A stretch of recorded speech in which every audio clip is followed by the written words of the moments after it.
નમસ્કાર, આપની સાથે હું છું રાકેશ પંડ્યા. આપ નિહાળી રહ્યા છો અડીખમ ગુજરાત. હાલ વરસાદી ઋતુની શરૂઆત છે, તેવામાં સરીસૃપ વન્યજીવો નીકળવાના અનેક બનાવો સામે આવી રહ્યા છે. મહીસાગર જિલ્લાના લુણાવાડા શહેરના વિવિધ વિસ્તારોમાંથી સાપોનું રેસ્ક્યુ કરવામાં આવ્યું છે. અમારી સાથે છે એનિમલ હેલ્પ ચેરિટેબલ ટ્રસ્ટના સત્યમભાઈ જોશી.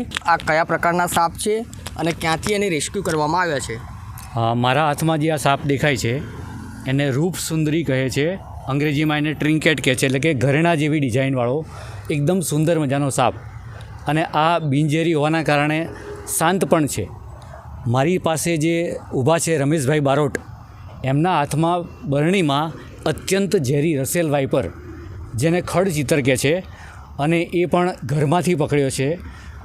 આ ઝેરી સાપની અંદર હિમોટોક્સિક ઝેર હોય છે, જે બ્લડને ખતમ કરે છે, હાથ પગમાં સડો કરે છે, અને એ રીતે એને પકડવો પણ ખૂબ જ અઘરો છે. તો આવા અત્યારે 2 સાપ સિવાય એક ધામણ, જેને રેટ સ્નેક કહે છે, એ પણ આ કોથળીમાં પૂરેલો છે. અને એને આ પ્રકૃતિમાં અમે મુક્ત કરવા માટે, રિલીઝ કરવા માટે આવ્યા છીએ. Thank you.